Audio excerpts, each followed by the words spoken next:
Здравствуйте, уважаемые друзья! Сегодня в студии АЛЛАТРА ТВ с нами уважаемый Игорь Михайлович Данилов Здравствуйте. и Жанна. Здравствуйте.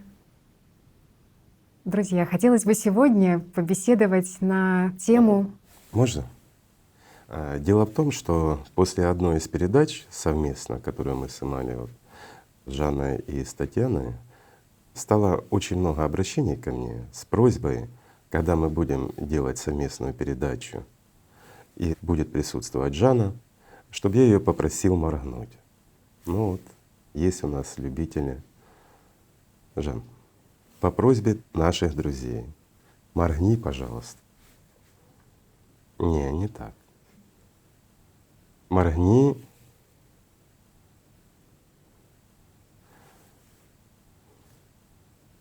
Спасибо. Надеюсь, вы довольны. Вы попросили?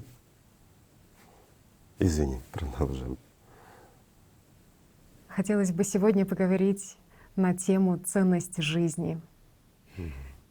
Это особенно актуальная тема ввиду того, что сейчас происходит с климатом, ввиду того, что происходит с климатом в последнее время. Мы наблюдаем, что по всему миру одномоментно в разных точках происходят климатические события. Мы сейчас говорим о том, что где-то это жара, аномальная жара, где-то это, я имею в виду Европа сейчас, и Париж, и Германия, и Испания, где-то наоборот. Ну да, где-то объявляют чрезвычайное положение. Мгм. Даже Нью-Йорк объявил, один из самых крупных городов. Абсолютно верно. 650 мест и населенных пунктов на этой планете, по крайней мере, на сегодняшнюю дату, объявляют чрезвычайное положение в связи с В связи с климатической климатическими. обстановкой. Причем, что мы видим, что та же мэрия Парижа в связи с этим говорит о том, что она создает климатическую академию для того, чтобы информировать людей о тех событиях, которые происходят, о климатической ситуации. И вот здесь интересно. Мгм. Они создают академию, вдумайтесь, целую академию, Мгм. для того, чтобы людей информировать. Ну, на сегодняшний день людям не доносят информацию, и об этом все знают. А уж тем более на АЛЛАТРА ТВ нам это особо известно, потому что наши участники по всему миру, и есть программа по поводу климата, климат-контроль и тому подобное. И очень много поступает информации той от очевидцев, которые там живут, которая в прессе замалчивается. Мы понимаем прекрасно, и мы, по-моему, в прошлой передаче с тобой поднимали как раз о том, что пресса замалчивает, чтобы не сеять панику. Ну, такой вот строй потребительский. И вот многие задают вопрос сейчас: а что делать? Ребята, а что делать? Ну, выход есть очень простой. Давайте все вместе сделаем хотя бы на платформе от АЛЛАТРА ТВ действительно гражданское телевидение, общечеловеческое телевидение, где в той же программе по поводу климата мы сможем об этом открыто и честно друг другу говорить. Ведь если человек проинформирован, он уже вооружен.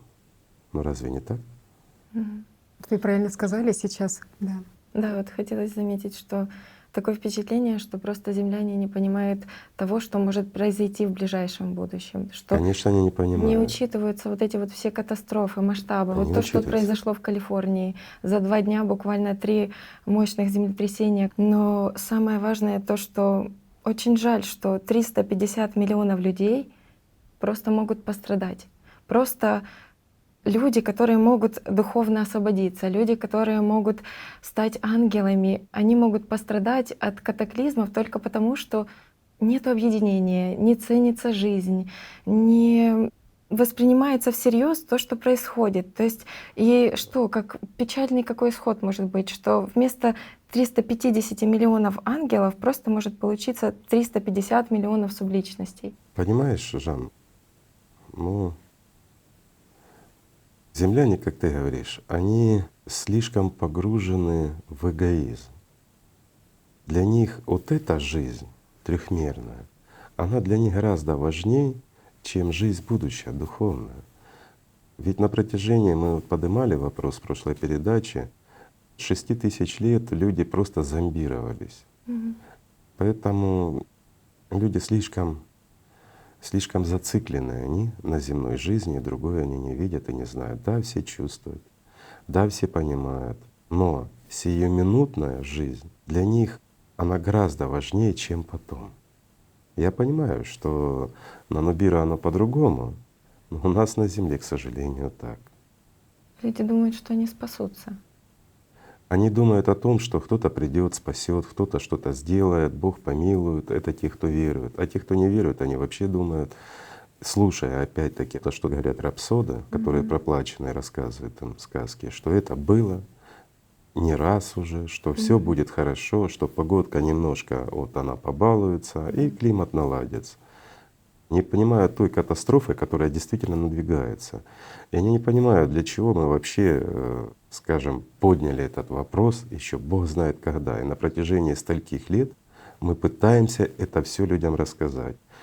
Ради чего и для кого мы создали АЛЛАТРА, ради кого и для чего мы тратим свое время, свои средства. О нас начинают рассказывать: вот АЛЛАТРА, извините, я буду говорить прямо, АЛЛАТРА — секта и тому подобное. Вот это нехорошо, это плохо. Пугают людей, вот заберут квартиры, тоталитарная секта и тому подобное. Мы уже тоже рассказывали по этому поводу, что АЛЛАТРА — это не секта. И нам ни от кого ничего не надо. Повторюсь, мы вне религии, вне политики, и нам глубоко на это все, извините, буду говорить прямо, наплевать. На все эти суеты земные. Почему? Потому что еще чуть-чуть пройдет время, когда человечество уже ничего не сможет сделать, а будет получать то, что заслужило. И вот тогда, извините, ни одна политика, ни одна религия вас не спасет. Я не пугаю, абсолютно. Это простой здравый расчет. Кто сомневается, поднимите статистику за 10 лет и посмотрите, что действительно творится по климату, что происходит. И теперь вы видите вот эту прогрессию на завтрашний день. И вы увидите, что не через 150 лет и не через 100 лет, а подавляющее большинство граждан, которые сейчас живут, они с этим столкнутся. И это правда. Поэтому мы столько лет стучим в колокола и пытаемся до вас достучаться. Мы ошиблись в чем-то? Простой вопрос. В том, о чем мы говорили, Бог знает когда об этом. Если мы в чем-то ошиблись, и мы были неправы, за ту же Калифорнию и за многое другое, значит, мы не правы, а значит, мы сгущаем краски. Мы не стараемся вас напугать, ни в коем случае. Мы просто рассказываем о том, что можно еще что-то предпринять. Я понимаю, что некоторые, глядя на нас, будут слушать свое сознание, которое им расскажет совершенно прямо противоположное тому, что мы пытаемся до вас донести. Что у нас есть какой-то интерес. Объясните себе, какой у нас может быть интерес от вас. Просто. Электорат нам не нужен. Нам не нужны ваши деньги. Мы свои тратим для того, чтобы вам донести эту информацию. Что еще нам от вас может быть нужно? Вот ответьте на этот вопрос, а потом подумайте, секта мы или не секта. Хотим мы вас заманить, затянуть в какое-то движение или еще что-то. В движении люди, которые чувствуют жизнь, которые хотят жить. Это хорошие люди, которые действительно стремятся создать будущее для своих детей, будущее для человечества. Они делают в меру своих сил и возможностей все, что от них зависит. И это правда. Что нам от вас нужно? Лишь одно, чтобы вы стали людьми и жили, если вы хотите жить. И все. Дать вам возможность жить. И не стоит надеяться ни на кого, поверьте. Ни на какие академии парижские, которые будут что-то рассказывать, ни на каких ученых, что они будут, как в прошлой передаче мы говорили, ядерными бомбами шторма останавливать. Это глупость. Ни одно оружие современности, самое перспективное, не способно остановить надвигающуюся климатическую катастрофу на человечество. Что будет потом? Беда будет. Если человечество перешагнет вот эту грань безвозвратную, я скажу проще. Матери будут убивать своих детей, и дети убивать своих матерей. Вы думаете, этого не будет? Одно дело, когда вы сидите на диване или на кухне, не имеет значения. У вас накрыт стол, вам есть что есть, у вас есть вода, вам тепло, уютно, вы в безопасности. И вам плевать, что где-то похолодало, вам плевать, что в Бразилии -8, -9 даже уже. Вам на это глубоко наплевать. Вам наплевать, что тают ледники, ну немножко подтопит. Ну я ж не на краю океана живу, да? Особенно если ты там не живешь, друг мой. Но тебе не наплевать, поверь, когда это придет, и ничего изменить нельзя будет. Когда сдвинутся массы, миллиарды людей с одной стороны в другую в поисках еды и воды, тогда ни деньги вам не помогут, ничего. Все электронные накопления, они исчезнут за одно мгновение. Вот просто. Одна вспышка на солнце. И все. И все электронные деньги, они просто исчезнут. Они перестанут существовать. Бумажными вы ничего нигде не купите. А золотом, извините, вы не насытитесь. И бриллиантами вы не напьетесь. Что дальше, друзья мои? Выживать как все? А куда все пойдут? На что надеяться? На то, что вот Ануннаки с Нубиру вам помогут. Они первые отсюда исчезнут, как только поймут, что ситуация необратима. Дальше что? Вот честно ответьте себе на этот вопрос. Сознание вам рассказывает, это будет Когда-то. когда-то. А вы посмотрите на хотя бы, даже если вы человек абсолютно неверующий, атеист и тому подобное, вы посмотрите на предсказания, которые делали касательно этого времени. Ведь люди, Бог знает когда, рассказывали о том, что происходит сейчас. И они рассказывали о том, как это будет происходить. Да, немножко сдвиги во времени есть. Тяжело людям ориентироваться по времени, но приблизительно они говорят об одном и том же времени. Это то время, в котором мы живем. Это люди, которые жили, извините, сотни лет назад, порой тысяч. И мы вот сейчас с этим сталкиваемся, и мы сейчас в этом живем. И нам здесь это все, скажем так, или останавливать, или пожинать плоды. Вот некоторые политики сейчас даже заговорили, что мы на пороге климатических вызовов. Ребят, это не вызовы, это приговор.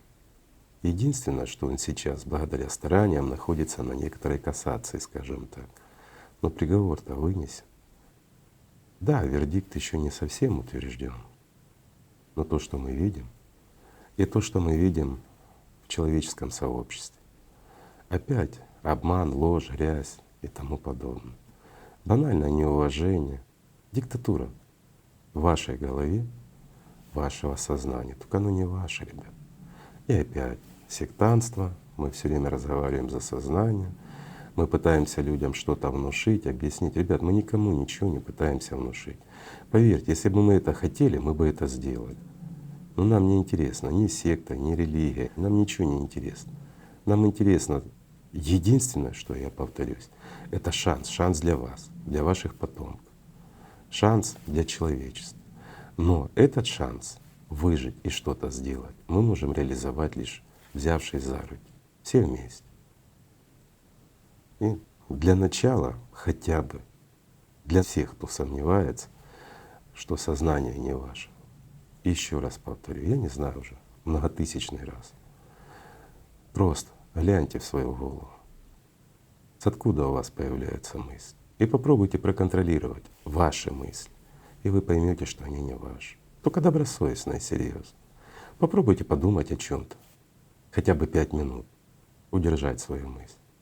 Попробуйте проконтролировать эмоции, которые не от вас зависят, а вам навязываются. Вот об этом мы говорим. Мы говорим и рассказываем о том, как защититься и как сделать так, чтобы человечество имело шанс, чтобы ваши дети и внуки продолжили жить на этой планете, чтобы они могли выжить. Все просто. И еще мы рассказываем о том, как выжить вам. Но это ваш выбор. Хотите — слушайте, хотите — выключите прямо сейчас. Зачем вам слушать сектантов? сектанта-массажиста, да? Всего лишь навсего. Ведь не факт, что я говорю правду. И на самом деле на улице все прекрасно. Климат не меняется, сознание вы полностью контролируете. Ну так же, да? Зачем меня слушать? Все хорошо. И будущее у вас замечательно. Можно не слушать. Потому что каждый раз совсюду вас пугают, вас эксплуатируют. Вас, ребята, эксплуатируют 6000 лет. До этого времени вас не эксплуатировали. До этого времени люди жили. А вот последние 6000 лет, несмотря на попытки, я не буду перечислять всех, но много раз вам пытались помочь. И чем это закончилось? Мы говорили в прошлой передаче, на протяжении многих тысяч лет вы создали религию и продолжали убивать друг друга, продолжали бороться за чужое. Разве не так? Кто-то воевал, отстаивая свое, это еще можно понять. Но когда приходили и забирали чужое, как можно понять это? Вы убивали нравственность, вы убивали человечность. Вы дошли до ручки, вы создали оружие, которое способно уничтожить всех. Вы это оружие доверили людям безнравственным, жадным, эгоистичным, у которых гордыня слишком высока. Ну разве не так? Простой вопрос. Или это тоже неправда? Правда. Вы знаете, вот вы затронули такой вопрос, который на сегодняшний день он очень актуальный. И действительно, насколько организация «АЛЛАТРА» открыта, настолько закрыта системой понимания людей того, что Конечно. на самом деле есть ценность жизни и на самом деле в какой ловушке от сознания Находится системы, человечество. да, находится само человечество. То есть мало вообще кто задумывается, что мнение, мое мнение, личное мнение, приватное мнение, оно сформировано далеко не самим человеком, Конечно, нет. не его жизненными обстоятельствами Ребят, даже. если вы думаете, что кто-то вас эксплуатирует или вы кого-то эксплуатируете, вы ошибаетесь. На самом деле сознание эксплуатирует и тех, кто эксплуатируем, и тех, кто эксплуатирует. Сознание — это, ну, называйте как хотите, вселенский разум, единое информационное поле или еще что-то. Да, оно частично помогает, и без него ничего нельзя в этой трехмерности, но оно не принадлежит вам. И вот плохо то, что люди этого не знают, что политика сегодняшнего дня, она… Я не беру политику как политическую структуру. Я имел в виду сейчас политика — это то, что между людьми.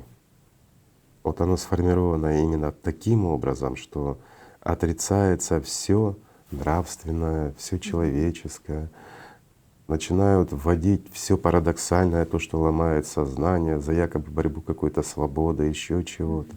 Люди заняты чем угодно, но они не заняты действительно тем, что первостепенно на сегодняшний день. Даже вот с экологией пытаются как-то улучшить ее, бороться с тем, чтобы не разрушали экологию. Пытаются, подчеркиваю, никто этого не делает на самом деле, серьезно. Да, на сегодняшний день потребительское общество единственное, что могло сделать, создать общество, которое живет вот по вот этим принципам: покупай, выбрасывай, покупай, снова выбрасывай. Богатство. Да. Богатство, которое Единственное. дает власть единицам.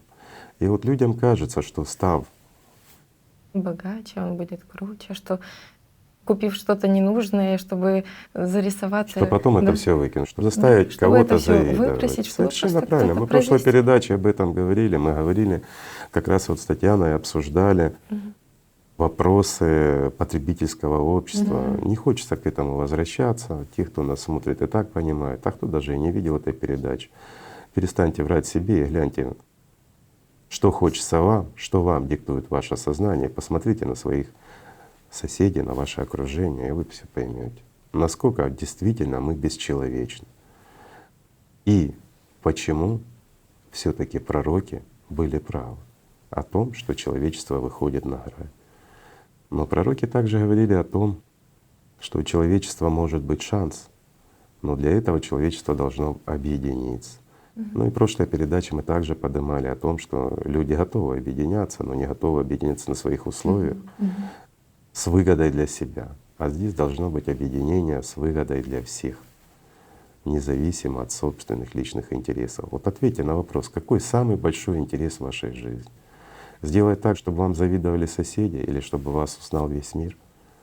Ну а дальше что? Завтра ты станешь субличностью и ничего не получишь от этого. То есть умрёшь, говоря простым языком. Что ты от этого получишь? Вот, друг мой дорогой, подумай, что для тебя действительно важно. Что может быть важнее жизни? Простой вопрос.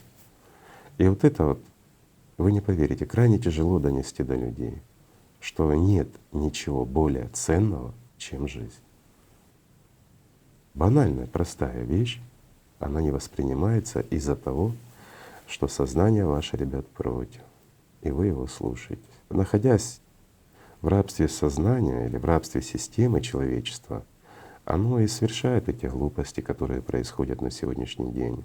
И самая большая глупость — это то, что человечество упускает возможности своего собственного спасения. Это вообще идет вразрез не только здравомыслием, но и сохранением жизни, с банальным инстинктом.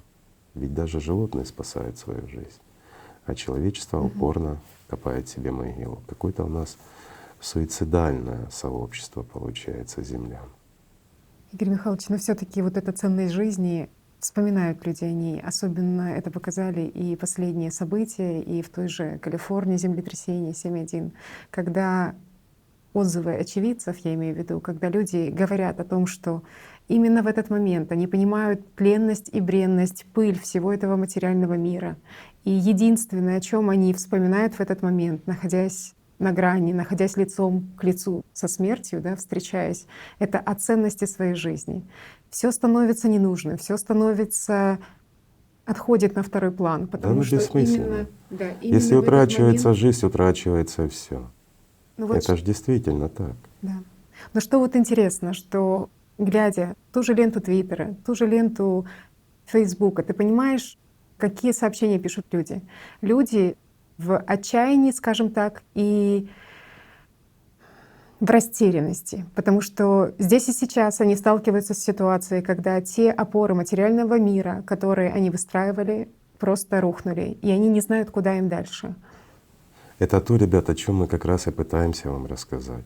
Вот многие для чего объединяться? Для того, чтобы решить простые вопросы. Вот сейчас Татьяна сказала, что люди, которые действительно сталкиваются уже с этим, они находятся в растерянности и просто не понимают, что дальше. Но они понимают одно, что нет ничего ценнее жизни. Люди бросают все и выскакивают со своих домов, потому что они рушатся.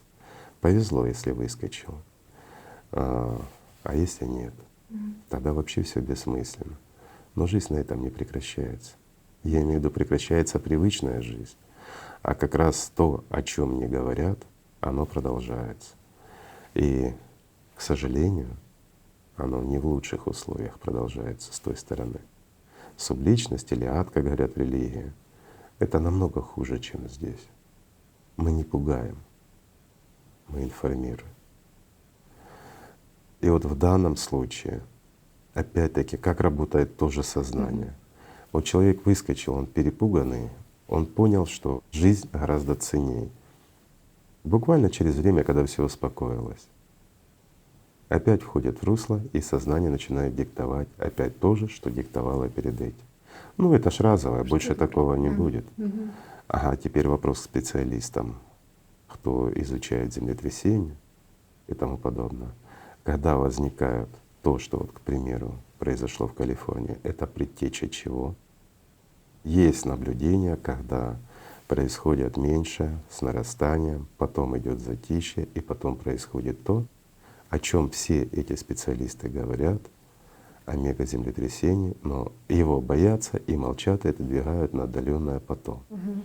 Пусть глянут по карте землетрясений, как оно наросло. Ведь несколько лет назад, 5 баллов это было ЧП. Крайне редко происходило что-то большее. И насколько возросло сейчас эта верхняя планка? Это постоянно, это стало привычным. На это уже как бы не обращают внимания. Разве не так? Интересно, получается, что сколько уже лет, да, и сколько передач, с передачи в передачу. Вы правильно говорите, что звоним в колокол какой-то, и только сейчас уже идут вот эти резонансы от этого колокола. Потому Совершенно что недавно. пророчества сбываются, потому что люди реально попадают в эти события. Люди сами уже переживают эти события, им становится страшно, действительно страшно, потому что страх смерти, он Это самый большой страх. самый большой страх, да, который просто замыкает человека. И люди, попадая в эти ситуации, уже сколько сообщений встречается, что я хочу действовать, я хочу помочь, но как, что мне делать, куда бежать? На сегодняшний день для того, чтобы помочь, надо просто объединяться. Надо действительно взяться за руки и перестать людей разделять.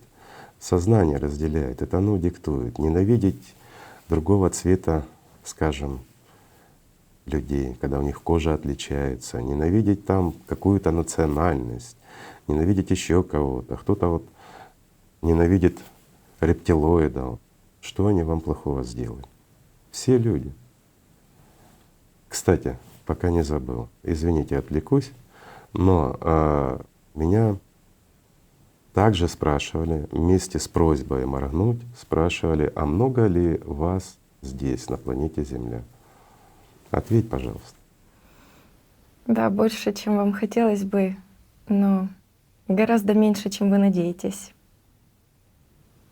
То есть, в принципе, люди надеются на то, что внеземной разум, внеземные цивилизации спасут их. Опять вот этот поиск постоянного спасителя.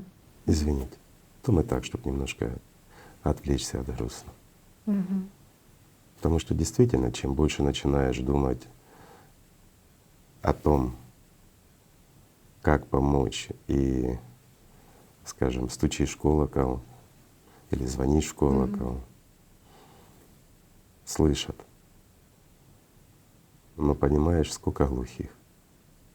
Ну и резонансы есть. На сегодняшний день уже на уровне, скажем, наднациональных вот этих компаний поднимают эти вопросы о том, что А это да, безысходность. действительно происходит. Извини, это не резонанс от того, что мы стучим, а это как раз они говорят о том, что это да, потому что уже не сотрешь это все. Слишком много уже это. И уже всем становится понятно, что глобальное потепление там начинают рассказывать, вот оно приведет к затоплению, изменится климат, дождик будет там, где его не было, засуха будет там, где ее не было. Все понимают, что это сказки. Мир рушится, а это уже не сказки. Когда все вместе происходит. И оно происходит не только с природой, оно происходит и с людьми. И многие сейчас чувствуют, что что-то меняется. Вот оно меняется, и меняется не в лучшую сторону. Когда сознание агрессивно, когда человеку тяжело его удержать, эмоции захлестывают, здоровье исчезает. И детки это отмечают. Казалось бы, да, молодые, здоровые должны наоборот быть, но здоровье-то исчезает. Когда много необъяснимого, медики за голову хватаются. Это действительно так. А теперь давайте представим, я просто вот поясню. Сейчас уже идет, да, миграция людей. Давайте представим, что будет еще больше. Насколько это вызовет напряжение в совокупности со всем. И при сегодняшних установках ненависть и разделение от сознания, которое поддерживают многие люди, активно борются с этим и отстаивают, что вот мы лучше, а те хуже, еще что-то. Спорят о какой-то банальной ерунде. Есть Бог, вот в моем понимании, и все. А как бы его ни называли, это как Святой Дух. Вот Он есть. Каждый его называет по-разному. В древности, вот мы в прошлой передаче говорили, его называли Аллатра. Сила Бога, просто и понятно. Ну что спорить? Ну тебе нравится его называть Аллахом — называй. Тебе нравится называть Иисусом — называй. Нравится Богом — называй. Кому-то нравится по-другому называть. Но это же все синонимы. Пока мы не прекратим воевать за синонимы, пока мы не прекратим разделять друг друга, и пока мы не сядем и не начнем, извините, искать то, что нас объединяет, объединяет нас одно — стремление к жизни. И объединяет нас всех, подчеркиваю, не только землян, ну и остальных, скажем. А у нас очень много планет, на которых есть жизнь. Очень много. Их миллиарды во Вселенной. Это только люди, скажем так, настолько эгоистичные, могут подумать о том, опять-таки слушая таких же эгоистов, что жизнь есть только на планете Земля. Вот здесь она случайно зародилась, и больше ее нет нигде. Нет, ребят, миллиарды планет жизни. В данном случае я имею в виду не только одухотворенная жизнь, но и одушевленная. Условия для существования человека — это душа, сознание и личность. И сознание находится между ними. И смысл как раз стать живым. Когда сознание уйдет, останется лишь одно целое — личность и душа. Это то, что называют ангелом. Это то, что может вырваться из этих 72 измерений полностью. Вот в этом смысл существования всего живого. Вот некоторые поднимают вопрос, раз уж мы уже подняли за инопланетян, за наших. Многие говорят, если бы была где-то жизнь, были бы какие-то контакты. Ребят, сколько раз контактировали с землянами тоже. Посмотрите, вот опять-таки история все перекручивает. Ученые говорят то, что им выгодно. Никто не объясняет наличие артефактов, никто не объясняет описаний, которые делались в древности людьми, которые, извините, жили тысячи лет назад, а описывались, ну и современные, даже гораздо более современные летательные аппараты, в которых использовали антигравитационные двигатели, как сейчас по этим описаниям можно понимать. Но также надо и понимать ограничение скорости передвижения материального объекта в природе.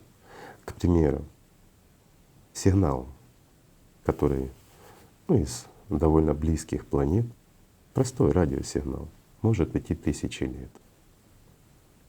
Почему? Потому что скорость света, радиосигнал, они идут практически с одной скоростью. И представьте, какое количество энергии надо, чтобы отправить сигнал, ну хотя бы там на расстояние 15 тысяч световых лет.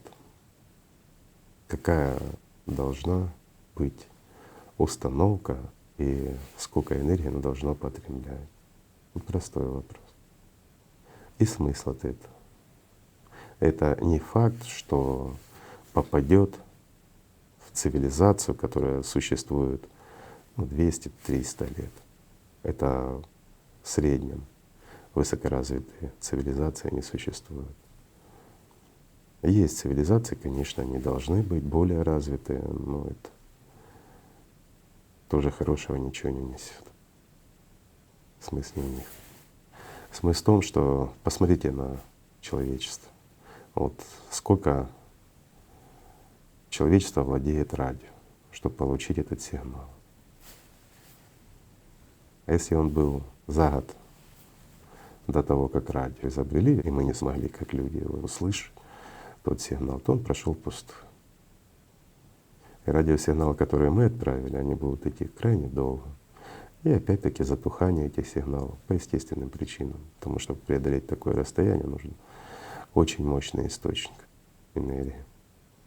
Вы правильно, Игорь Михайлович, отметили про то, что насколько все-таки эгоистично сознание, и насколько все-таки оно думает, что Бог что-то должен, что мы одни находимся на этой планете. И вот снова вот эти потребительские модели. Формат. Абсолютно. Торговля. Безответственность. Безответственность человека перед самим собой, перед, скажем так, обществом и перед Богом. Но зато люди с удовольствием служат кому? Тому, кого называют дьяволом. С огромным удовольствием, в надежде, что что-то получат. Лишь в момент крещения они плюются, и как батюшка им говорит, все, вот, отказывайся от дьявола, отказывайся от дьявола. К такой религиозной немножечко теме подошли. Есть одна очень важная заповедь из 10, в частности в христианстве, это заповедь «не убей». А что на самом деле означает заповедь «не убей»? Кого или что не должен убивать? Да никого человек не должен убивать на самом деле. Страшно убить человека, то есть лишить перспективы жизни. Не только жизни здесь, а жизни вообще. А ложь и обман, которые отводят человека от истинного духовного пути, это и есть убийство, скажем так, ангела. Это уже убийство. Это все равно. Вот сейчас, извините, немножко отвлекусь. Сейчас в некоторых странах, скажем, вводят запрет на аборт. Как бы убивается жизнь человеческая и тому подобное. и запрещают женщинам. Ну и здесь возникает спор. Аборт можно или нельзя? Вот простой вопрос, ведь это что же убийство? Но обладая знаниями, ты понимаешь, что именно умирает. Мгм. Извините, это как бородавка, случайно выросшая. На 8-й день после рождения человек становится не просто одухотворенным, а одушевленным. И вот на 9-й день, или тут же 8-й, это уже убийство ангела, ну, который, скажем, имеет перспективу им стать. Не ангела, конечно, но в перспективе. Так же, вот как сейчас трактуется, опять-таки от сознания, сделать аборт — это убийство человека. Он еще не человек и далеко не человек. Это всего лишь деление клеток, это процесс. Но в перспективе, да, он может стать человеком. Никто не говорит об этом. Но убийство ангела в перспективе может быть лишь с 9-го дня жизни. Ну или на 8-й, когда уже это произошло. И знаете, вспоминаются тоже слова из той же Библии о том, что ненавидящий брата своего есть человека-убийца.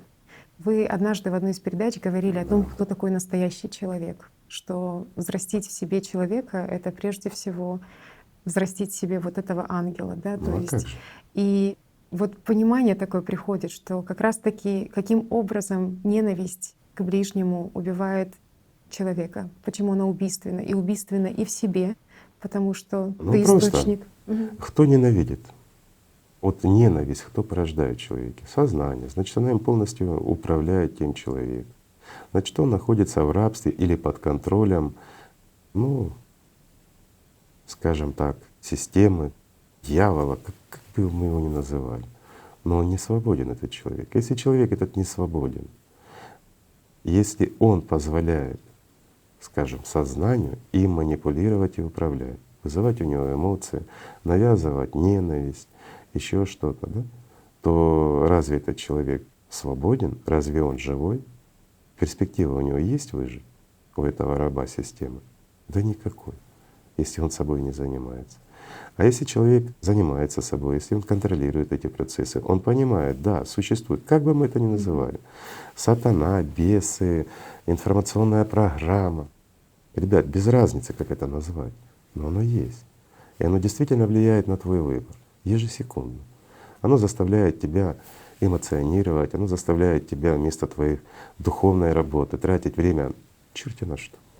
Сидеть, смотреть какие-то бессмысленные сериалы, заниматься обсуждением кого-то. То есть в буквальном смысле слова, если это вот перевести в перспективу, да, и просто посмотреть, чем человек занимается. Он сидит порой детской лопаточкой, копает себе могилу, а порой и здоровой лопатой роет. Убивает время. Но всю жизнь он роет себе могилу. Просто убивает время. И вот здесь простой вопрос. Человека ненависть к кому-то, она позволит ему стать живым, стать ангелом? Себя прежде всего убивает. Конечно. Ведь ближнего. кого-то ненавидя, эмоционируя под диктовку зверя, ты зверем и становишься. Насколько по-другому смысл раскрывается этих Конечно. слов, когда есть знание, да. Ну, знание-то есть, Мгм. практики нет. И вот многие люди, даже зная это, они продолжают слушать свое сознание, которое делает их ленивыми, которое им рассказывает, что да потом займешься, или когда ты все знаешь. И тут же тебе говорит: смотри, какой этот негодяй или что-то еще, да? Или как у тебя все не получается, начинает человека осуждать, обсуждать. Кто? Сознание угнетает. Но человек продолжает покупать, вот как мы говорили в прошлый раз, негативные мысли и реализовывать их сомнения. Люди То есть он с перестали. грустью и печалью Мгм. продолжает рыть себе Перестали могилу. жить настоящими чувствами, но заменилось все эмоциями Конечно. от того, что им абсолютно не нужно. Абсолютно ты правильно говоришь. Люди перестали жить. Да, просто идет какая-то индивидуализация, навязанная полностью как бы обособливание. Идет каждый человек как сам по себе. Разделённый. Разделенность, да. Да. Система разделяет Но в то же прежде всего время, сознание. мало того, что он сам по себе, сознание еще заставляет человека делать так, чтобы ему завидовали. Люди хотят выделиться из толпы, возвыситься. Ну разве это не звериное, не стайное вот это чувство альфа-самцы, альфа-самки и тому подобное? Когда мартышка пытается стать лидером стаи мартышек, но люди — это не мартышки. люди свободны. И вот как раз, когда люди духовно развиваются, они понимают, что они становятся равными среди всех. Это единая большая семья, где все равны. И это прекрасно. Тогда покой, тогда любовь, тогда радость, тогда счастье, тогда жизнь. А то, что сейчас происходит в человечестве, это сплошная борьба. Это За выживание. как звери. А почему как? Если человек бездушен, если душа не доминирует, извините, над жизнью человека, то он и есть зверь. Ну а стоит ли тратить время и силы для того, чтобы существовать как зверю? И другой вопрос. Извините, вернусь. А стоит ли тратить время и силы на зверей? Ну разве не так? Игорь Михайлович, тоже вот хотелось бы поговорить о такой теме, о том, как сознание обманывает человека, касаемо как раз-таки вот этого страха смерти. Ведь оно рисует о том, что именно ты спасешься в этой трехмерности. Причем неважно, сколько людей останется в этом миру, 100 тысяч, 200 тысяч, вот ты После катаклизма обязательно… ты имеешь в Да. виду? А сознание не рассказывает, что даже если ты выживешь и будешь вот среди вот этих 100 или 200 тысяч, не будешь ли ты завидовать тем, кто уже умер, оставаясь здесь, на развалинах этого мира? Простой вопрос. Какие условия? Сейчас очень много говорится о вот этом климатическом апартеиде, имеется в виду о том неравенстве, которое существует здесь сейчас, социальном неравенстве, о том, к чему это приводит, к каким конфликтам, когда есть люди, которые живут, скажем так, в развивающихся странах, живут бедно, и когда есть те, кто спасает свою жизнь. Свое имущество спасает в первую очередь. Правильно, да. Абсолютно верно, Женечка. Именно Таких примеров имущество. много. Когда происходят катаклизмы, да, а службы, те, которые должны спасать людей, они спасают имущество богатых. Абсолютно, да. Да. Ну, ребят, это же вы делаете. Вот простой вопрос. И вот вопрос к тем, кто это делает. Можно понять этого богатого человека, которому гораздо дороже его имущество, чем жизни людей. Ну, он же и так его создавал на их жизнях, свое богатство. Его понять можно, как зверя. Но непонятно поведение тех людей, которые бегут спасать его имущество, при этом не помогают людям. Абсолютно, да. Вы что же, люди? Завтра ваши дети будут, извините, под завалами, а кто-то вместо того, чтобы их спасать, пойдет спасать чей-то кошелек. Как вы это воспримете? Ребят, вот в этом глупость и, извините, дурь человеческая. Может, надо что-то поменять? Поменять прежде всего в себе. У человека нет врагов, кроме его сознания, у тех бесов, которые в голове. И вот победив этого беса, переступив через свой навязанный тебе эгоизм, брат мой, это гордыня, эгоизм, это все пришлое от зверя. Оно то, я бы так сказал, этот эгоизм, гордыня, жадность, это вся вот эта бесчеловечность, это двери на пути к счастью, это двери в ваш рай, которые закрыты и заварены. Для того, чтобы стать человеком, эти двери надо вообще убрать. А если вы их оставляете закрытыми, приоткрытыми, то никуда вы не продвинетесь. Потому что, открыв одну дверь, но оставив ее, ты никогда не откроешь следующую. Это невозможно. Так человек и попадает в ловушки этих закрытых дверей. Конечно. Это же и Своего заставляет эгоизма. опять-таки тех людей, которые спасают чужое имущество, не спасая людей, надеяться на то, что их потом этот жадина богатенький отблагодарит. Или приказ от высшего руководства. Потому что один богатый, другой богатый. Ну как же ж это ж? Надо ж ему помочь. И он направляет спасать имущество чье-то вместо того, чтобы спасать чьей-то жизнь. И это правда нашего дня. Абсолютно, да. Мы сейчас говорим даже видно очень, как в тех же СМИ навязывается нам именно циничное отношение к человеческой жизни, что ценность жизни разных людей может быть разной. Например, Есть случаи, когда, безусловно, прежде всего, говоря о климатических катастрофах, говорится что? Говорится о утере имущества, утрате имущества, о экономических каких-то ущербах. И только потом, где-то в конце с припиской, говорится о самом важном, о том, а как же люди, какова их жизнь, какова их судьба. Причем жизнь А кто людей. это не замечал? Разве не так? Разве вы это не читаете? И разве вы не обращали на это внимание, друзья мои? Что в первую очередь это тот убыток, который понесло государство. Сколько всего разрушено. И за, между прочим, человеческие жизни. Несущественно. Вот именно вот так преподносит А что может быть ценнее человеческой жизни? Простой вопрос. А ведь так воспитываются, так эти шаблоны навязываются на сознание людей. И получается, что есть материальные ценности, которые гораздо дороже и важнее, чем человеческие жизни. Та же знаменитость, да? Если человек обычный, то о нем никто не вспомнит. А если человек уже приобрел какой-то статус, то об этой одной смерти будет трубить весь мир. Если человек тот, которому завидуют миллионы, об этом будут болтать миллионы. Выгодно системе. Это выгодно системе. Да. Ну такой у нас, ребята, мир. Игорь Михайлович, вот тоже, что интересно, в последнее время встречаются все больше и больше статей в интернете о том, что так или иначе урезаются бюджеты программ, которые направлены на нравственность в разных государствах.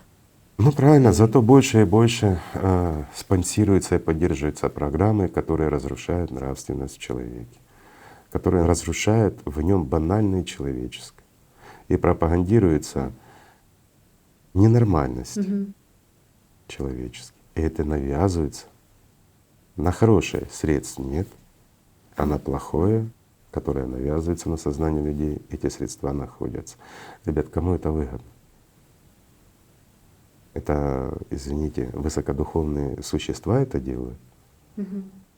Или такие петрушки в руках системы? Вы знаете, такое впечатление складывается, что такие похожи, потому что если взять то, как промывают людям просто сознание, да, то, как влияет на мнение масс, то, как внедряется программное обеспечение, да, специальное, чтобы влиять на мнение, чтобы люди сами не могли принимать решения, адекватных решений, человеческих. То есть просто формируется какое-то заведомо ложное общественное мнение, которое приводит в тупик, которое как раз-таки, что поднимаются вопросы, которые нечеловечные, чтобы люди больше потребляли, чтобы люди больше уделяли времени и внимания, потому что в потребительском обществе просто не ценится человек, который утрачивает возможность потреблять.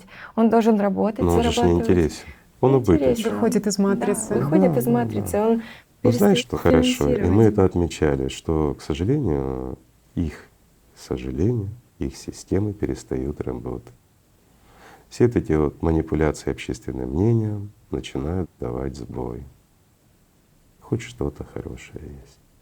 И люди начинают больше чувствовать, понимать, потому что в самой системы начинается агония. И это прослабляет. И здесь бы, конечно, помощь действительно духовных людей. Вот представьте, сколько у нас верующих в разных религиях, сколько у нас религий. И если бы действительно это все служило Богу, извините, ребят, я говорю правду, они служили своим интересам и себе. И если бы верующие относились к Богу не как к джинну, который должен и обязан исполнять им их желания, а действительно стремились домой, эти верующие. Представьте, как сейчас была бы угнетена вся система, и насколько кроток был бы дьявол, и насколько прекрасен был бы мир. И действительно можно было бы отстроить Эдем и вернуть рай на землю. А как людям вернуть рай на землю? С себя начинать, но вместе. Переступить через гордыню и протянуть руки соседу. Всем надо взяться за руки. Ну, не в буквальном смысле слова. От того, что вы выйдете на улицу, все вместе возьмете за руки, но останетесь зверюшками, мир не изменится. Но хотя это тоже уже шаг к пониманию, что надо что-то делать. Пока человек сидит и ничего не делает, ничего не поменяется. Да, вот очень резонируют ваши слова с прошлой передачи о том, что люди, которые уже прикоснулись к духовному, да, уже имеют какие-то знания, навыки в духовных практиках, И они все равно сетуют на то, что а как же жить постоянно в этих чувствах, а как же любить, а как вот и сколько Так вы… это и есть жизнь. Да, вот, Жизнь — это да, любовь. да, Это… А как по-другому? да, Жизнь — это счастье, это то прекрасное, это тот огонь, который называется жизнью. да. Ведь он и состоит, он соткан из любви, он соткан из счастья. А как по-другому? А что называют эти люди жизнью? Извините, вот эти вот угнетенные состояния, Которые наступают депрессии. после всплесков, да? А Ну, после всплесков почему Почему наступают? не быть в этом состоянии? Просто опять-таки люди на начальном пути духовном, вне зависимости от религии, они приходят, прослушали проповедь, к примеру, хорошего проповедника, они вдохновились, человека, который действительно стремится к Богу. Они чувствуют это все, они выходят вдохновленные. День, два, три, и все исчезло. Почему? Также вот наши друзья, которые занимаются духовным саморазвитием, да, всплеск. Не поддерживают Да. его. Просто есть Тратят понимание. не туда. Постепенно тратится, да. Внимание отвлекается, Внимание система отвлекается. берет власть, а потом еще больше начинает нагибать и обвинять человека в том, что он виноват. Но как так происходит? Только с его позволения, потому что он сам своим вниманием Держится за оплачивает установки, которые ему дает сознание. Ведь сознание ему говорит: ты ничего не стоишь. Оно это говорит всем. А зачем ты это покупаешь, оплачиваешь и слушаешь? Ты говоришь: ну как же, я вот же стараюсь.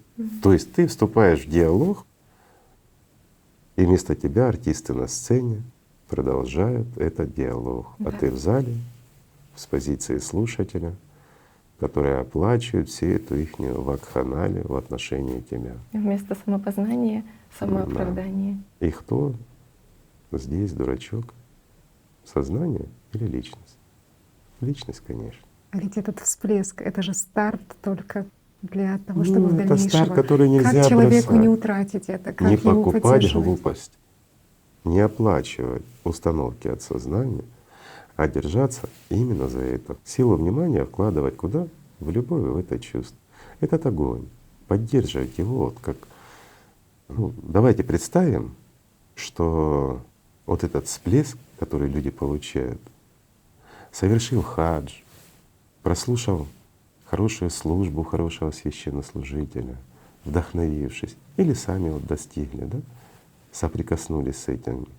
Они чувствуют эту любовь Божию в себе, они чувствуют в себе жизнь. И вот давайте представим эту жизнь в виде топки, а ваше внимание в виде дров. И вот эти дрова можно кинуть в реку, и они цареют, уплывут и засорят ее где-то, а можно топить вот эту топку и наслаждаться этим теплом в зимнее время, когда вокруг холодно, когда вечная мерзлота, а у тебя тепло, и тебе хорошо и приятно. Здесь вспоминается, что во все времена как раз-таки людей учили поддерживать вот этот огонь. Внутренний огонь, Очаг очаг внутренний. любви. Кажется, И Совершенно почему так женщину очень. называли хранительницей Очага. очага? Потому что на ней, конечно, очень много, Да. скажем так, лежит, очень много В ответственности течение времени, и конечно. задач и всего остального. Она и есть хранительница очага. Ну, у нас была по этому поводу передача, поэтому не будем к этому возвращаться. Итак, мы практически все время говорим об одном и том же. О чем мы говорим? Ребята, живите, ребята, перестаньте делать глупости. Мы стучимся для того, чтобы заставить кого-то. Знаете, это мне что напоминает? Это вот как ребенок бегает, балуется, а родители знают, надо покушать. И вот бегает за ним: ну скушай, ну покушай. Чтобы ты жил, Заботливый чтобы ты не родитель, заболел, да. чтобы ты жил дальше, развивался. А с другой стороны, а кто, если не мы? Если система с другой стороны так активничает, кто, если не мы, сами люди? Только люди, исключительно люди. Да, как Никто будто не придет и хватает не примеров, сделает. знаете, вот все Нет, говорят, придут, но не сделают за вас. что да, спасение утопающего — дело рук самого И утопающего. не стоит рассчитывать на инопланетян, на какую-то помощь, еще на что-то. Да, помочь могут. Но не сделать, более. ну не более. Да и помощь их, знаете, в чем заключится? Вот так же, как и моя. Посидеть, поболтать советом. Но работать тебе придется, брат мой, самому, если хочешь жить. А нет, это ж твое решение. И, кстати, весьма уважаемое и принимаемое всеми. Человек имеет абсолютное право жить или умереть. Ну разве это несправедливо? Дмитрий Михайлович, вы вот в прошлой передаче говорили, и сейчас про то, что всем вместе нужно взяться за руки, но имеется в виду в духовном плане, о том, что Я бы не сказал общество духовном, как… понимаешь? Сознание многих людей оно не поймет. Мгм. И вот из-за этого на нас и почку катят некоторые борцы с сектантами. неощутимые для Конечно. сознания. Мгм. Да, да. Вот духовные позиции, все хорошо. Духовные для живых. А сейчас и мертвым надо как-то выживать, не только живым. Я бы сказал, на человеческих, на высокоморальных Вот качествах. это альтернатива. Мгм. Вот на этом надо объединиться. На том, чтобы перестать эксплуатировать друг друга безбожно. Ну вот некоторые скажут, как это не эксплуатировать? Ну вот если у меня кто-то работает, а ты оплачивай достойно, и все будет честно. Ну разве нет? То есть вот действительно людям перестать врать и перестать служить хотя бы, ну нельзя, ладно, перестать всем служить сатане. Я это понимаю. Полно атеистов, полно суицидников и тому подобное. Ну, в смысле духовного плана, я имею в виду Тех, кто утратил суицидники. смысл. Да, но они хотят чего-то стоить, но они тоже есть люди, и они тоже могут привнести вклад в спасение этого мира. Разве не так? Так.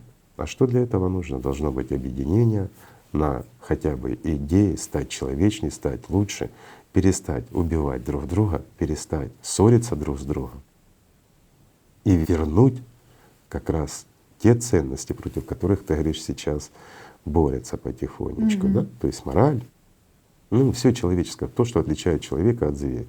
Хотя бы на этих основах. Это уже победа.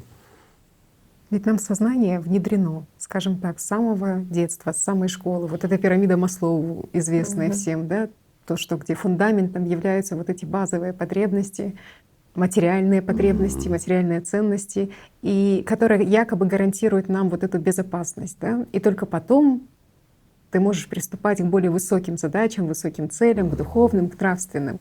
Но А разве какой смысл этих материальных ценностей без высокоморальных и без духовных ценностей? Чем ты тогда лучше обезьяны? могут ли они гарантировать безопасность человеку, И материальные как они ценности? гарантируют эту безопасность, материальную ценность? Ну, Мы ребят, вот видим. простой пример. Соберите все ценности свои материальные и попробуйте их выставить против хотя бы того, что вот в ближайшее время, очень ближайшее, произойдет на этой планете. Попробуйте противостоять. Да, оно локально, оно в масштабах всего человечества, оно незначительно, но оно крайне значительно для того государства. Ну, соберите, попробуйте. И мы Простите. посмотрим. Да. Вопрос. Вот мы упоминали в прошлой передаче, что у нас здесь вот недалеко уже торнадо гуляет по Украине, в частности по Житомиру. Вот сколько, скажите, долларов надо заплатить этому торнадо, чтобы он на твой дом не пришел? Пусть соседа разрушит, обойдет твой дом. Сколько тебе это будет стоить? Знаете, вот эта абсурдность сознания, которая И в абсурдность головах… вопроса, да? Нет, вопрос не абсурден. Абсурдно сознание, насколько оно верит в то, что материальные ценности каким-то образом могут его спасти, насколько какой-то человек может спасти. Ну я Что- скажу так. Вот мы говорим о том уже много лет. Людям об этом не рассказывают, но тем не менее строят базы для себя Мгм. там, где их, по их расчетам, как они, правители мира, да, по их расчетам их не достанет, ну, вот этот судный день. Мгм. Ну как же не достанет? Достанет. Бессмысленны все эти базы. Но они-то уже на протяжении скольких лет усиленно это делают, а людям ничего не говорят. Ну, потому что личности их тоже чувствуют, что надо что-то делать, как-то спасаться нужно, но не понимает сознание, а что же именно делать, кроме того, чтобы строить какие-то объекты И для зачем выживания. людям об этом рассказывать, если мы все равно помочь не можем? А уповать на этих бессмысленно. Они же все равно на свою планетку не заберут все человечество, да? И они же Удивительно, крайне избирательны. удивительно слушать, как в последнее время различные главы государств говорят о том, что они контролируют климатическую ситуацию, что она находится под контролем. У нас появляются защитники мира, которые раздают друг другу премии на высшем уровне. За что? За то, что они защитники мира? От чего? От судного дня? Но сознание человеческое Или они почему? гарантируют, да? Вот, то есть он, допустим, президент какой-то страны, и он гарантирует, что все будет хорошо. Что ситуация под контролем, он гарант вот этой А безопасности. под контролем, а что понимается под этим контролем, я не пойму. Я понимаю под контролем, когда она находится, это когда он управляет климатом. Да? Ну тогда понятно. А на мой взгляд, вот такие заявления — это банальная манипуляция для того, чтобы народ уповал на своего гаранта и думал, что он их защитит. Но под чьим контролем находится вся эта ситуация действительно? Как? Как человек, такой же, как и ты, сможет тебя защитить от чего-то? Простой вопрос. Каким Завтра вы с образом? ним окажетесь наравне. Без ничего. Ну, я тебе скажу так, что вот этим гарантам будет хуже, потому что люди будут озлоблены. Ты ж гарантировал, а не сделал. Система С ищет них виновного. спросят. Ну а как же, конечно, всегда ищут виновных. Виновны все, кроме самого человека, который ничего не делал, который даже нас, слушая этого, сидит на диване, думает, ну да, рассказывать. Сознание так ему говорит. И вот живые отличаются от мертвых тем, что живые останавливают бред этого сознания, а встают и делают. А мертвые продолжают слушать и философствовать. Интересно наблюдать за тем, как прямой речью через СМИ говорит система, и она предлагает Мгм. людям два сценария. Ведь у нас что происходит? Происходит какое-то климатическое событие, и что пишут в прессе, что ребята, спокойно, еще не время паниковать. Рано. И рано, да, паниковать еще не стоит. И вот это понимание того, что есть два сценария системы, да, которые она может предложить людям. Это паниковать еще не стоит, и пришло время, начинаем паниковать. Это мне напоминает анекдот. Мгм. Я его в культурной форме расскажу, если позволите. В общем, ковбой, Америка, рассвет, ну еще те времена. За ним гонятся индейцы. Он говорит, ну все. Внутренний голос, как раз сознание, говорит, нет, еще не все. Говорит, сбрось лишнее, подшпорь коня и скачи. Ну тут все лишнее сбросил, подшпорил, скачет. Опять догоняет, говорит, ну теперь все. Внутренний голос говорит, нет, не все. Говорит, сбрось оружие, седло сбрось, подшпорь коня, и так скачет. Ну тут все сбросил, коню легче, скачет, скачет. Конь устал, все, упал, эти догоняют. Он говорит, ну теперь точно ж все. Внутренний голос, нет, не все, беги. Ну тут бежит, ну его быстро догоняют, окружили. Он говорит, ну теперь все. Внутренний голос, конечно, нет. Подойди и плюнь в лицо вождю. Тот подходит и плюет в лицо вождю. А внутренний голос говорит, а вот теперь все. Это вот этого не все и все, да? Да? Ждут, когда скажут, а вот теперь все. Уповать Вот на это неё не сценарий, да. Еще не приходится. все, а вот теперь все. На этого помощника внутреннего. Да какой же это помощник? Человеку не надо врагов, имея сознание. Скажем так, неконтролируемое сознание. Игорь Михайлович, хотелось бы тоже поговорить еще о том построении созидательного общества. Просто тут такая параллель приходит еще относительно того, что если сравнить все наше человеческое общество с единым организмом, с человеческим Как организмом, единица. Ну да. да, то интересно, какой клеткой является каждый из нас. Я сейчас говорю о здоровых клетках, которые участвуют в обменных процессах, да, которые и Или паразитических. дают, или паразитических. Ну, да, фрактально все тоже. повторяется, поэтому мы и говорим. То есть человек, который находится полностью под контролем своего сознания, живет и существует как зверь, как потребитель в этом потребительском обществе или как диктатор какой-то. Ну просто винтик системы. Вот он и есть та же раковая опухоль. А тот, кто созидает, творит, делает, тот как раз и есть, скажем, созидательные клеточки. Как раз про раковую опухоль, что именно раковые клетки, они и являются вот этим сознанием эгоиста, которое Ну конечно. постоянно находится Жадность. в потреблении. Да? То есть Потребляют, ничего не потребляют и дают делятся. постоянно. А ничего не отдают. Они разрушают, убивают организм. Разве не так сейчас происходит в человечестве? Разве мы отличаемся чем-то от раковой опухоли? Мы размножились, мы съели планету, мы ее уничтожили в буквальном смысле слова. Мы пришли к тупику, мы не можем примириться между собой. У нас, оказывается, политики не могут договориться, они не могут решить. У кого-то какая-то обида на кого-то, у кого-то злость. А кто разделяет? Сознание разделяет. И чей-то бизнес-интерес, всего лишь навсего. А мы все как стадо. Это, знаете, такая параллель, как в рабочем коллективе, когда люди делятся на 4 категории. То есть, ну, как и сегодня можем наблюдать в обществе, да, то, что есть те, кто постоянно создают проблемы, те, кто подконтрольны полностью системе, Конечно. сознанию. Есть те, кто делают что-то, но делают плохо.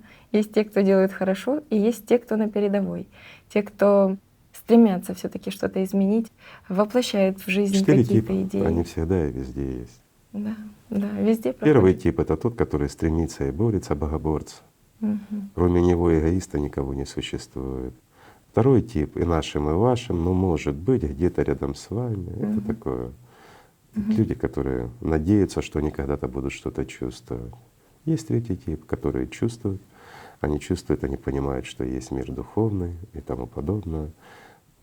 Исполнительный делают. Мгм. А Ну, есть, покажите, да, что делать. да, есть четвертый тип, который закатал рукава и понимает, насколько это все важно, и пытается достучаться и до второго, и до первого типа, и за них все делает. Мгм. И слава Богу, что такие люди еще есть. Если бы и их не было, то какой смысл нам вообще было бы беседовать и здесь делать, правильно? Лучше бы к тебе на небе отправиться. Там хоть интереснее. Тоже хотелось бы поговорить о становлении вот этого созидательного общества. Ведь насколько важно уже сейчас предпринимать эти шаги. Ведь для этого нужен определенный период для того, чтобы… Я скажу так. На сегодняшний день человечество может спасти лишь чудо. Вот я говорю открытым текстом. Это вполне серьезно. И чудо это могут сотворить лишь люди, которые действительно консолидируются, повзрослеют, честно глянут друг другу в глаза и совершат это чудо. Вот тогда, да, у человечества будет шанс. Пока идет касаться. Потом бессмысленно все будет. А потом это не за горами, а это рядом. И опять-таки, друзья, это не пугалка, это констатация факта, это действительность и реальность сегодняшнего дня. Сегодня есть еще возможность. Не было бы, какой бы смысл был вообще об этом говорить? Есть. Но для того, чтобы мы что-то сделали, представьте, сколько нужно времени и участие каждого. И здесь действительно участие каждого человека важно. И действительно дел очень много. Ну и опять-таки не забывайте, система будет вставлять палки не только в ваше сознание, но и в дела. Поэтому важно что? Не замечать препятствий и двигаться в строго заданном направлении на максимальном ускорении. Тогда мы что-то сможем. Но они так нет. Каким образом преобразовать общество, каким образом нам построить общество, основанное на принципах любви, добра, где каждый человек желает друг другу, старается для того, чтобы друг у друга было счастье и радость. Ну ты же все ответила. Каким образом? Что было то и то, что нужно. Давай я тебя спрошу. Вот каким образом людям это сделать? Я на этот вопрос отвечал уже очень много раз.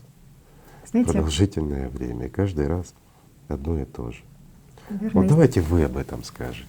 я бы, наверное, сейчас, если позволите, предложила нашим зрителям такой маленький эксперимент.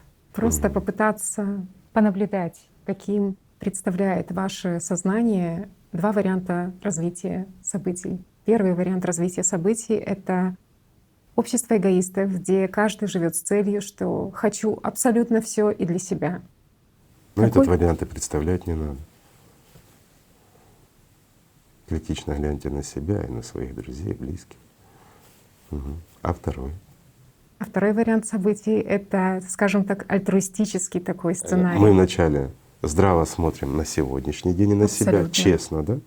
И видим причину, Понятно. что послужило этому. Ну, только честно видим причину.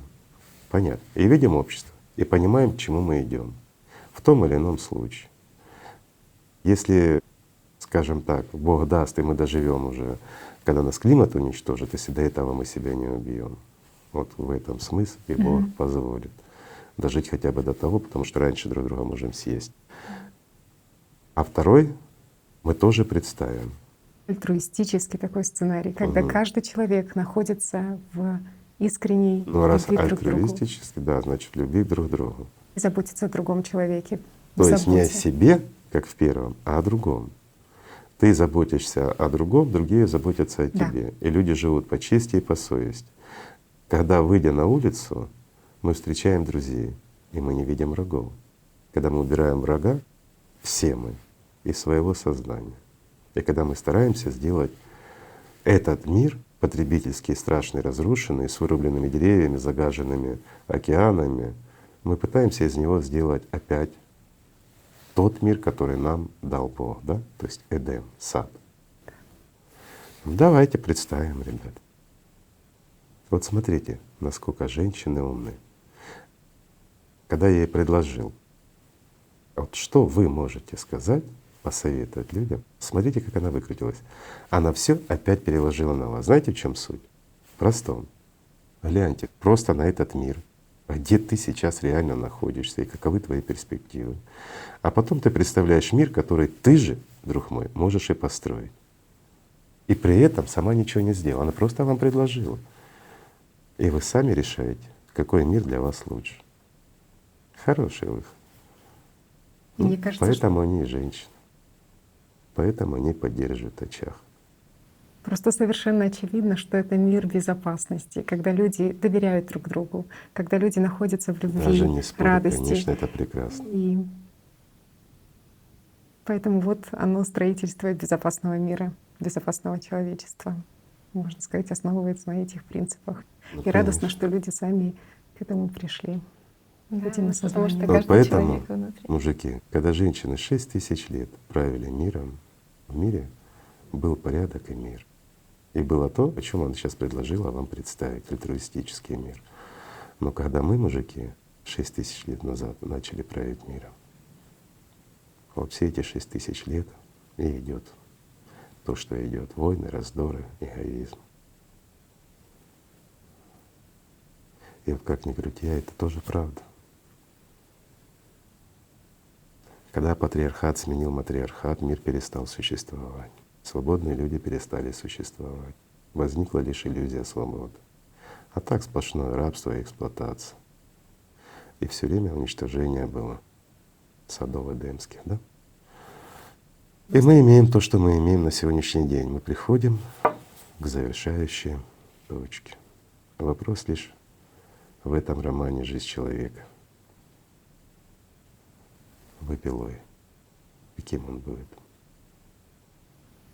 Игорь Михайлович, ну как раз-таки сейчас тоже и коснулись вот этой темы и потребительского формата, который существовал 6000 лет. Мы в прошлой передаче говорили о войнах огромных, которые унесли тысячи жизней, о том, Миллионы. судьбе миллионов людей.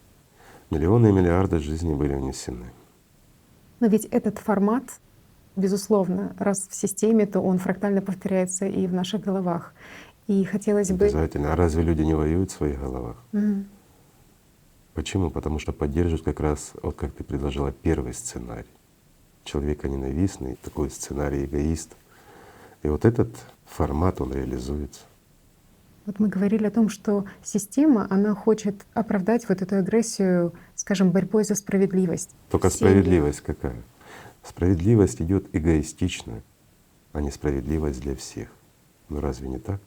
Справедливость — это когда она для всех.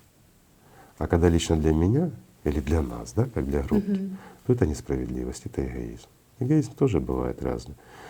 Он бывает индивидуальный, а бывает коллективный, но он все равно от этого, скажем, эгоизмом быть не перестает. Он все равно эгоизм. И все равно это звериные качества. То есть из благих намерений якобы, да, то есть… Ну какие же благие Коллективный. намерения, Мгм. если они идут с вызовами, с разрушением, с ненавистью. Просто как интересно, ведь как в масштабном глобальном плане каждый там завоеватель хотел сохранить мир на своих условиях, точно так же и в семье, в любом конфликте, Всегда при любом вздоре. Кто-то Каждый отстаивает свою точку зрения и хочет быть победителем, хочет согласны на мир, да, но при но определенных… при моих условиях. Мгм. И каждый потом обижается и считает, что все равно он проиграл. Как людям исключить Перестать вот этот воевать. феномен войны? А очень просто начать жить. Действительно, начать жить и прикладывать свои силы, свое внимание, вкладывать в созидательное развитие общества. как в себе самом, как в семье, так и в мире. И тогда будет порядок.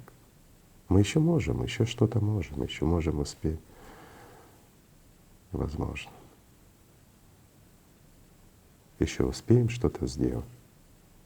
Просто надо пользоваться теми инструментами, которые на сегодняшний день вы даете, те знания, которые вы открываете. Эти инструменты, они были всегда здесь. Много раз их приносили. Много раз Какой их религии вытрачивали. нету истинных зерен? Во всех есть. Конечно. Многое подменялось. Просто диктатура зверя в голове, она и заставляет человека извращать даже истину. Беда в том, что люди забывают, что они люди. И вот эта навязанная мысль, желание, стремление заставляет людей покупать ненужное. Опять-таки себя выставлять в каком-то свете перед людьми, лишь бы вызвать зависть или обратить на себя внимание. Неважно. Главное — обратить внимание. То есть, чтобы люди обратили на тебя внимание. Привлечение внимания к своей персоне — это становится чуть ли не смыслом существования людей. И тут все методы хороши. От болезней до депрессий ужасных, когда человек привлекает таким образом к себе внимание. Да, извините меня, делание селфи, стоя на одной руке на вершине какого-нибудь подъемного крана, понимаешь? Безумство. Вот, кстати, Игорь Михайлович, а почему у людей не срабатывает вот этот инстинкт самосохранения, да? То есть мы видим кризисные Жажда ситуации. славы, просто вот, чтобы на него обратили внимание. Он хочет, чтобы им восхищались. То есть Кто желание. он? Простой вопрос. Разве это человек, который это делает? Нет. Это подталкивает его сознание. А сознание навсегда подталкивает людей к суициду. Так же, как и индивида, так же, как и общество в целом. Чем и пользуются некоторые, скажем так, товарищи, которые нам совсем не товарищи. То есть вот это желание славы, да, сознание, оно готово даже к физическому уничтожению привести Обязательно. тело. Мгм. А разве так не бывает? Мгм. Посмотрите, что люди творят. Прыгая под поезд с вероятностью 50/50. Из-за чего? Чтобы сделали красивый ролик, чтобы собрать массу просмотров на Ютубе. Пусть посмертно, но мной будут восхищаться. Кто будет им восхищаться? Такая же безмозглая обезьянка, которая недостойна имени человека. Ну разве не так? А ради чего? Ради того, чтобы сиюминутная слава. Слава среди кого? Ведь интересно, что и в моменты, когда говоришь о том, что нужно заблаговременно готовиться к глобальным климатическим изменениям, то сознание некоторых людей говорит о том, что ну а зачем же готовиться? Придет время, придут Оно во всех. обстоятельства. Это не некоторых, Будем надеяться на а инстинкт подавляющее большинство. выживания. Мгм. Вот сознание так и рассказывает. Не надо ничего делать, не надо нас пугать и вообще все остальное, все хорошо. Мало ли дождик прошел. Ну, где-то тряхнуло чуть-чуть. Землетрясения всегда бывали, вулканы всегда бывали. Ну, всегда все бывало, что пугать? Что это за инстинкт выживания? Стоит ли человеку надеяться на него? Опять-таки все зависит от того, что люди выберут в своей голове. Чему они отдадут предпочтение. Это как ты вот рассказывала. Давайте есть два сценария, да? Один — мы живем в том обществе, в котором мы сейчас живем, представим его, а второе — мы вот альтруистическое общество. Вот они и два сценария. Если мы представляем то общество, в котором мы живем и ничего не меняем, то недолго нам мучиться. А вот если мы второй сценарий, альтруистический, то это мир счастья для наших потомков, для наших праправнуков. Это то, за что мы боремся. Ради этого мы стараемся, ради этого мы и не спим. В этом есть смысл. Это то, что дает нам, скажем так, стимул тратить свою силу, время, внимание, когда мы могли бы это потратить и на другое, весьма успешно. Но мы тратим на это. Для того, чтобы дать людям что? Шанс, дать людям понимание. Ну разве не так? Это тоже имеет смысл.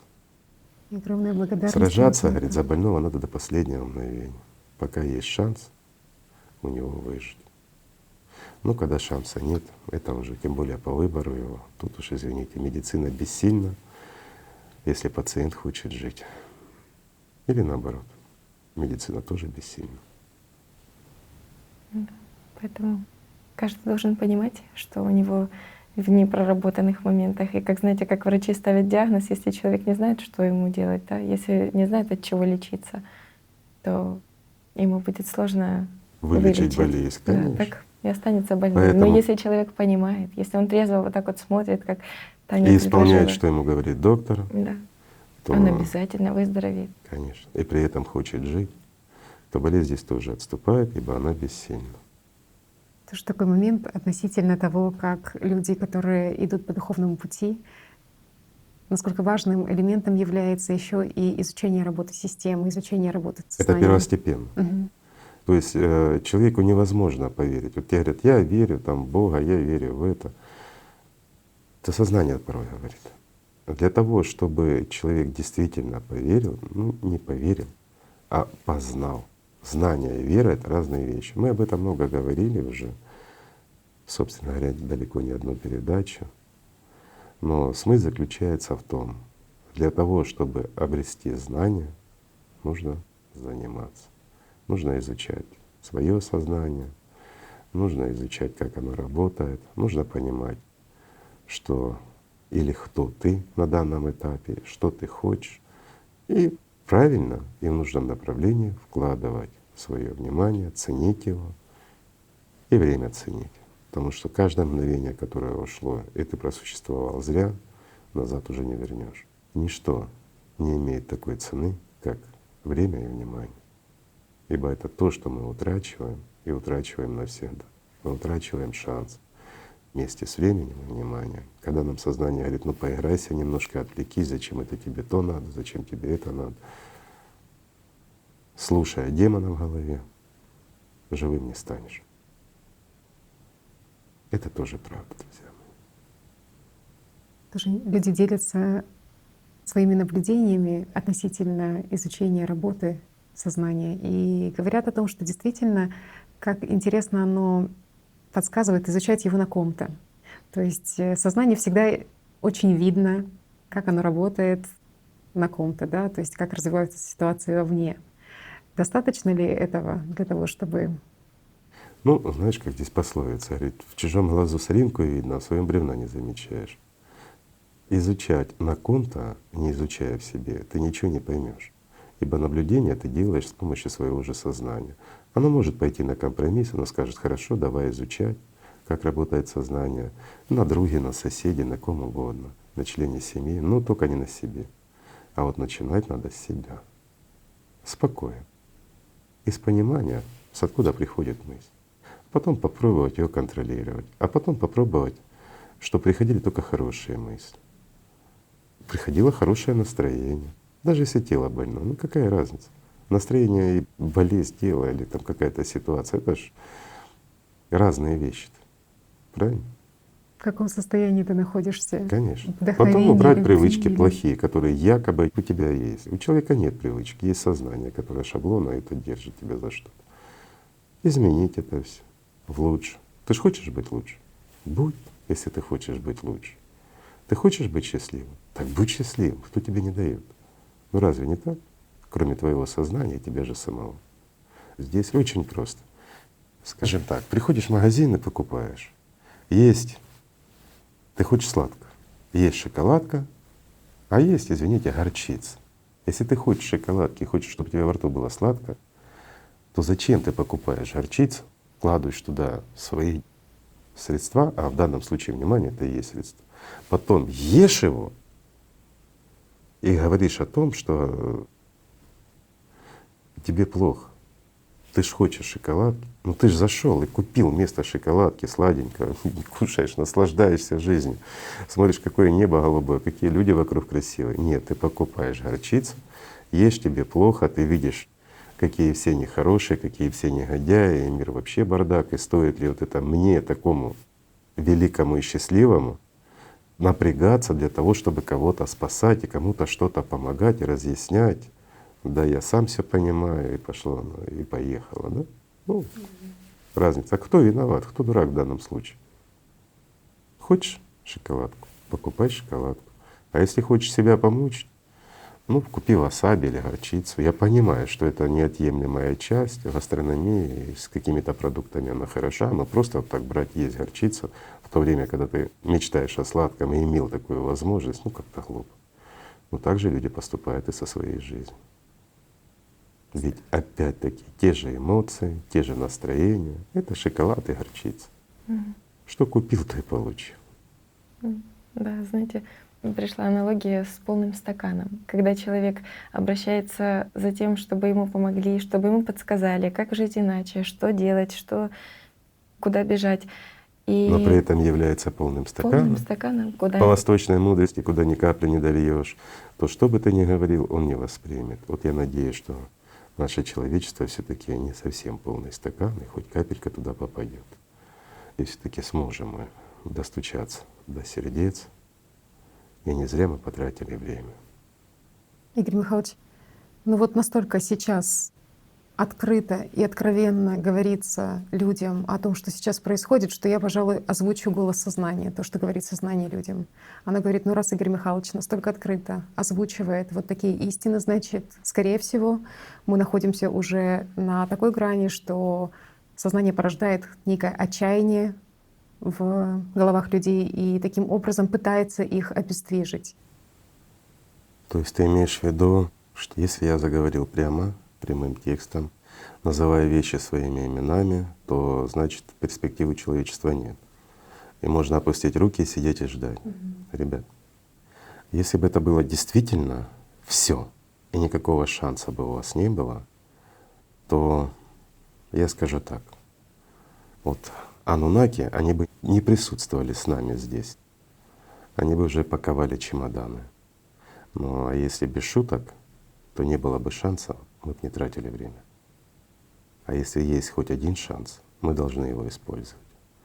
Мы должны использовать его вместе. И мы абсолютно не пытаемся пересолить, мы говорим о том, что в действительности происходит. И мы говорим о том шансе, который в действительности мы все, как человечество, можем использовать. Это наш шанс, этот шанс общий. Используем мы его или нет, зависит от каждого из нас. Причем в данном случае от каждого. Сейчас один человек может сделать очень много. Простой пример. Вот если ты, мой друг, посчитал, что тебя это не касается, это все бред, то мы все оставшееся общество без тебя сможем сделать гораздо меньше, чем с тобой. И это тоже правда. В этом смысл. Даже, Игорь Михайлович, говоря о тех событиях климатических, которые сейчас происходят, о которых мы говорим, что это совершенно не какое-то не запугивание, что это не шоковая терапия, это реалии сегодняшнего дня, которые происходят. И вот интересное заключение тоже сделали ученые о том, что настолько катастрофические события происходят, но, к счастью, пока что человеческих жизней унесло не так уж много. Как будто бы людям еще дается какое-то время. Ты имеешь в виду, что происходит несоответствие силе катастрофы и человеческих жертв? Да. Ну, это опять-таки, это происходит из-за того, что есть те, кто не просто на передовой, а в самом пекле, в самом огне этих событий. Но, честно говоря, их слишком мало. Они пока что что-то могут. Но дальше, там, где должны быть десятки, и единицы не справятся. Это тоже реалия сегодняшнего дня. И это все зависит от общества тоже в целом. Насколько можно, настолько ситуация вот и улучшается, и облегчается, как бы фантастически это ни звучало. Но это не вечно. Но это хоть какой-то шанс, хоть кому-то дает. Это тоже правда.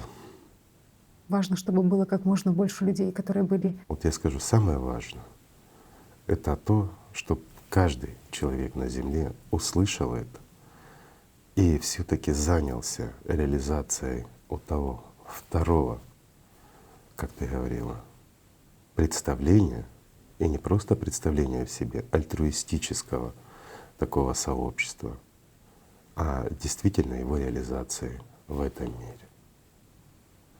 Тогда было бы все хорошо. Ведь в действительности жизнь, она прекрасна, ребята.